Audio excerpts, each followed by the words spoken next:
미리미리 대비하고 주의하여야 되겠습니다. 그러나 적당히 내리는 비로 인해서 우리가 이제 사람들의 외부 활동을 적게 하고, 또 그 비로 인해서 만약에 이 바이러스, 이 코로나19 바이러스가 쉽게 내려갈 수만 있다고 한다면, 이 코로나19 확진자로 이 우리가 자유롭게 활동하지 못하는데 이 확진자의 수가 급속히 떨어질 수만 있다고 한다면은 적당히 또 비가 오는 것도 괜찮지 않나, 이렇게 생각을 해 봅니다. 오늘 본문의 말씀은 예수님의 젖동생인 야고보 사도를 통하여 우리에게 들려주시는 말씀입니다. 야고보서의 말씀의 핵심은 뭐냐면 믿음이 행함으로 온전해진다는 말씀입니다. 행함이 없는 믿음은 죽은 믿음이라 아무런 능력도 나타나지 않는다는 것이죠. 그래서 너희는 말씀을 듣고 행하는 자가 되라는 것이 야고보서를 통해서 우리에게 들려주시는 말씀입니다. 우리가 아무리 나는 경건하다라고 말한다 할지라도 우리에게 경건의 모습이 없다고 한다면은 그것은 모두 다 헛된 것이라고 말씀하시고 있습니다. 우리에게 아무리 큰 믿음이 있다라고 말을 한다 할지라도 그 믿음으로 행함이 없다고 한다면 그 믿음은 결코 이제 온전한 것이라 할 수 없는 것입니다. 행함이 없는 믿음이 헛된 것인 줄 알지 못하는 자들, 이런 자들을 향하여 이제 주님은 허탄한 사람들이다, 이렇게 말씀을 하시고 있습니다.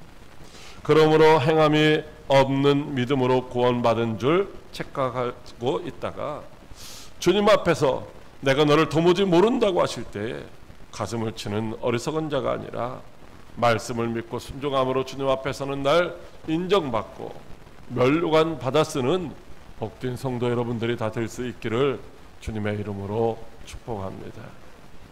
그렇다면 행함이 있는 믿음은 도대체 어떤 것일까요? 주님이 야고보를 통해서 초대교회 성도들에게 무엇을 행하라고 말씀하시는 것일까요?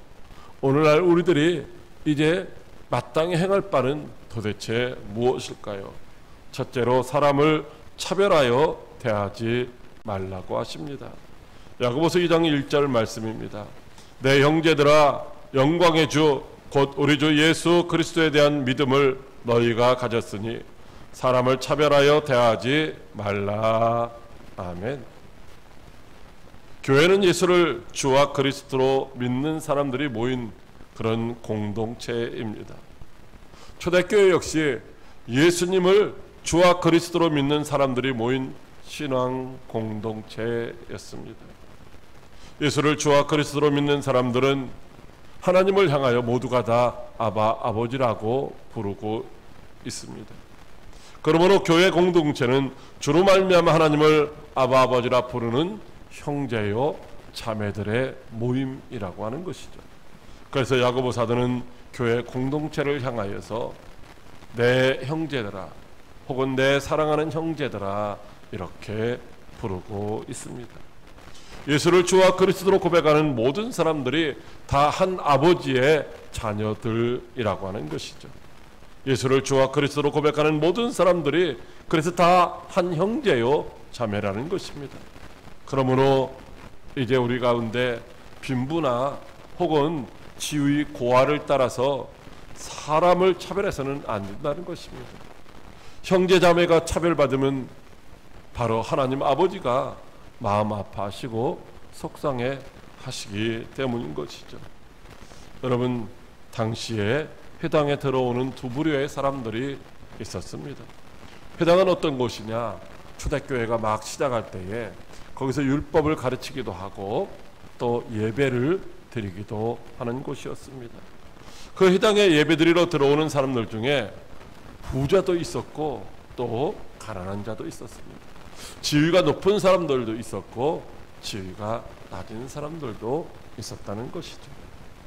그때 먼저 온 성도들이 나중에 오는 성도들을 눈여겨보고 있다가 손에 금가락지를 끼고 있든가 아니면 아름다운 옷을 입고 들어오는 부자들을 향해서는 다가가서 친절하게 안내하며 여기 좋은 자리에 앉으소서라고 했다는 것입니다. 그러나 남루한 옷을 입은 가난한 사람들, 그들을 보면 너희가 그냥 거기 서 있든지 아니면 내 발등상 아래에 앉든지 하라고 이렇게 무시하고 없인 여겼다는 것입니다. 발등상은 의자에 앉은 사람이 발을 올려놓는 자리이죠. 그래서 그냥 거기에 서 있으라고 한다든지 아니면 발등상 아래에 앉으라고 하는 말은 상대를 아주 무시하고 경멸하고 굴욕감을 안겨주는 그런 행위인 것입니다. 그렇다면 왜 그들이 부자에게는 관심을 가지고 친절을 베풀었지만 가난한 자들은 무시했을까요? 그것은 그들이 사람을 외모로 이제 판단하고 가난한 자들은 한 아버지의 이제 자녀라고 하는 사실을 망각해 버렸기 때문이죠. 그들이 그리스도 예수 안에서 한 형제요 자매라고 하는 사실을 인정하지 않았기 때문이라는 것입니다. 그들은 그리스도 예수 안에서 모든 성도가 한 몸이라는 사실을 망각하고 있었기 때문입니다. 그들은 자신들의 이해 득실을 따라서 악한 생각으로 판단하고 그리고 차별을 하였던 것입니다. 여러분, 우리의 생각은 두 가지가 있는데 하나는 선한 생각이고 하나는 악한 생각입니다. 어떤 것이 선한 생각이냐? 하나님의 뜻을 따라가는 것은 선한 생각이고 하나님의 뜻을 거슬리는 것은 다 악한 생각이라고 하는 것입니다. 그런데 그들이 하나님의 뜻을 거슬리는 악한 생각으로 사람들을 판단하고 차별을 했던 것입니다. 그러나 그리스도 예수 안에서 한 몸을 이룬 형제자매들은 절대로 차별해서는 안 된다는 것입니다. 우리들이 뭐 조금 부유한 사람도 있고 조금 넉넉하지 못한 사람들도 있을 수가 있습니다. 또 사회적으로 조금 지위가 있는 사람들도 있을 수 있고 그렇지 못한 사람들도 있을 수가 있습니다. 그러나 분명한 것은 하나님을 아버지로 이제 부르면서 이제 그 하나님의 자녀된 형제요 자매들이라고 하는 것입니다. 여러분, 우리가 왜 그렇게 차별하면 안 되느냐? 오늘 본문 말씀해 보면은 영광의 주 곧 우리 주 예수 그리스도에 대한 믿음을 가진 자들이기 때문이다라고 하는 것입니다. 우리가 어떤 믿음을 가졌어요? 영광의 주를 이제 믿는 믿음을 가졌어요. 뿐만 아니라 우리 주 예수 그리스도를 믿는 믿음도 가진 자들이다라고 하는 것입니다.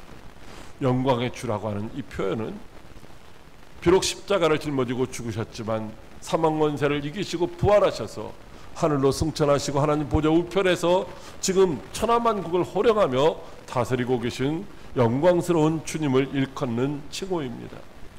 그러나 우리 주 예수 그리스도라고 하는 그 칭호는 우리를 위하여 하늘 영광 보좌를 버리시고 낮고 천한 인간의 모습으로 친히 찾아오셔서 십자가에 달려 죽으셨던 그 예수님을 칭하는 칭호입니다.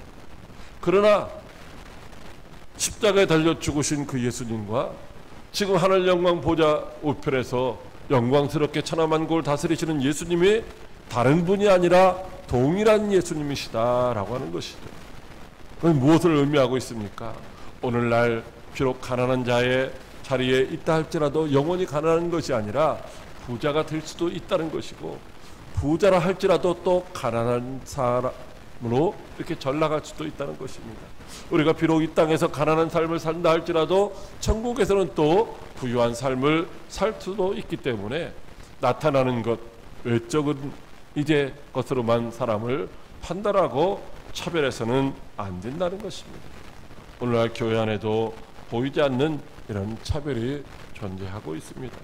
가난한 자와 부자를, 낮은 자와 높은 자를 차별하는 것, 이것은 바로 십자가에서 달려 죽으신, 우리를 위해서 친히 죽으시고 또 부활하신 그 예수님을 다른 분으로 생각하고, 각각 다른 분으로 생각하고 그렇게 믿는, 그렇게 따르는 어리석은 자들이라고 하는 것입니다. 십자가에 달려 죽으신 예수님과 하늘 영광 보좌에 앉으신 예수님, 결코 다른 분이 아니라 동일하신 분이라는 사실을 우리가 기억할 때 우리는 부자도 가난해질 수 있고 가난한 자도 부유해질 수 있다고 하는 사실을, 그러므로 예수 그리스도를 믿는 자들은 믿음 안에서 형제요 자매인 성도들을 조금도 이제 의무로 보아 판단하거나 차별해서는 안 되는 줄로 믿으시기 바랍니다. 둘째로 하나님이 우리를 차별하지 아니하신다고 하십니다. 야고보서 2장 5절 말씀입니다. 내 사랑하는 형제들아 들을지어다. 하나님이 세상에서 가난한 자를 택하사 믿음에 부요하게 하시고 또 자기를 사랑하는 자들에게 약속하신 나라를 상속으로 받게 하지 아니하셨느냐. 아멘. 세상의 가치로 볼 때 가난한 자들은 이제 초라하고 힘이 없는 자들일 수 있습니다.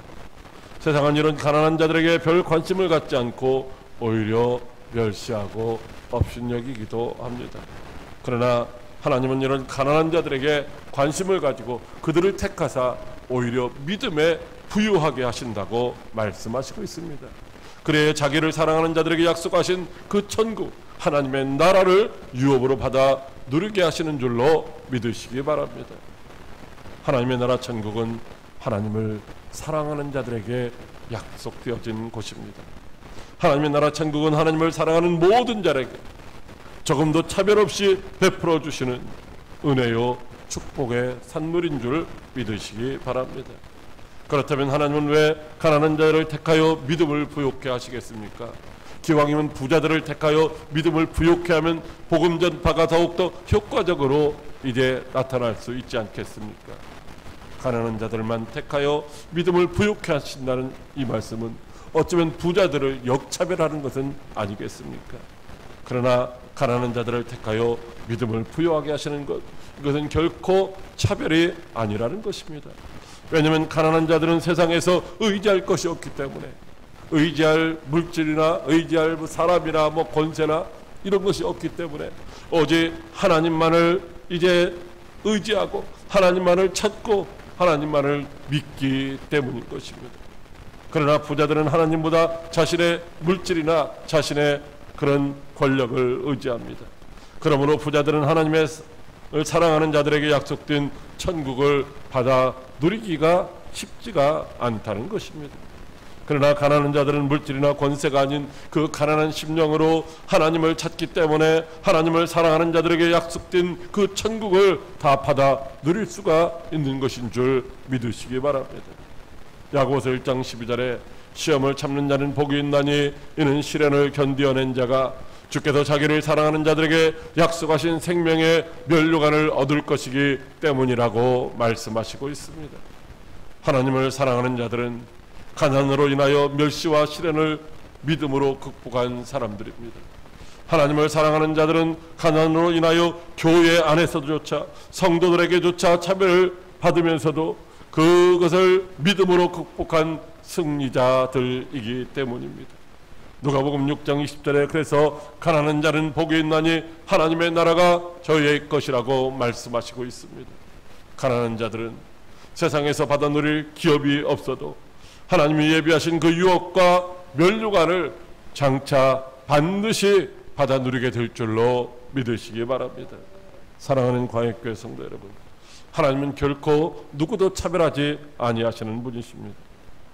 그러므로 가난으로 인하여 세상에서 차별받는 것 같은 그런 기분이 들어도 믿음으로 극복하기만 하면 하나님의 나라에서 이제 다 보상받고 하나님과 함께 왕노로 사는 그날이 반드시 있을 줄로 믿고 소망 중에 인내하시는 여러분들 되시기를 바랍니다.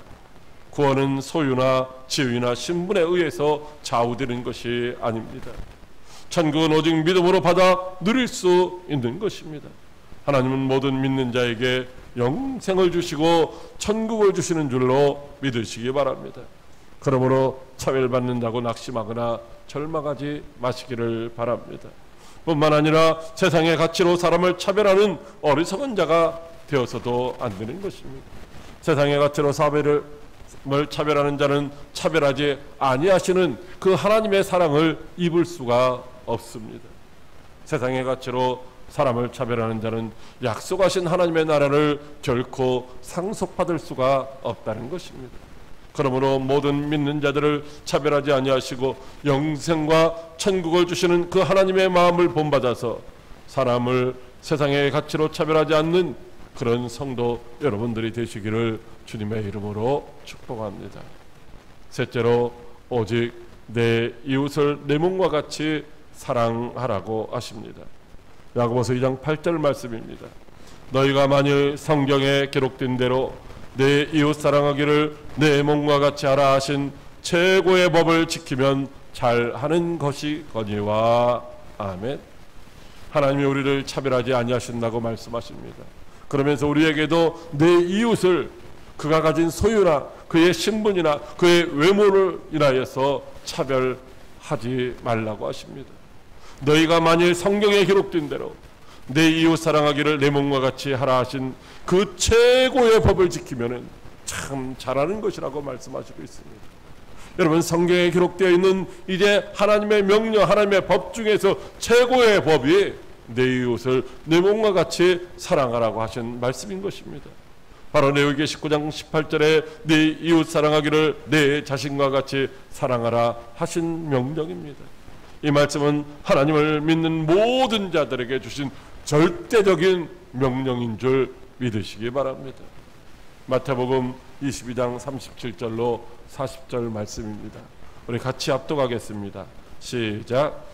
예수께서 이르시되 내 마음을 다하고 목숨을 다하고 뜻을 다하여 주 너의 하나님을 사랑하라 하셨으니 이것이 크고 첫째 되는 계명이요 둘째도 그와 같으니 내 이웃을 내 자신같이 사랑하라 하셨으니 이 두 계명이 온 율법과 선지자의 강령이니라. 아멘. 하나님을 사랑하는 자, 마땅히 이웃을 사랑해야 된다는 것입니다. 하나님을 사랑한다고 말하면서도 이웃을 사랑하지 않는 자는 그것이 거짓말하는 것이다 라고 하는 것입니다. 그러므로 너희가 사람을 차별하여 대하면 죄라고 말씀하십니다. 내 이웃을 사랑하라고 하신 그 말씀은 하나님이 정하신 법 중에 최고의 법이라고 하십니다.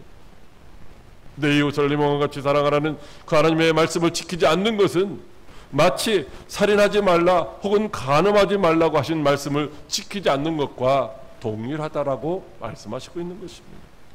어느 누구도 거역할 수 없는 절대적인 명령, 이 절대적인 법, 누구를 막론하고 만일 거역하면 결코 심판을 면할 수 없는 법이 내 이웃을 내 몸과 같이 사랑하라 하신 명령인 줄로 믿으시기 바랍니다.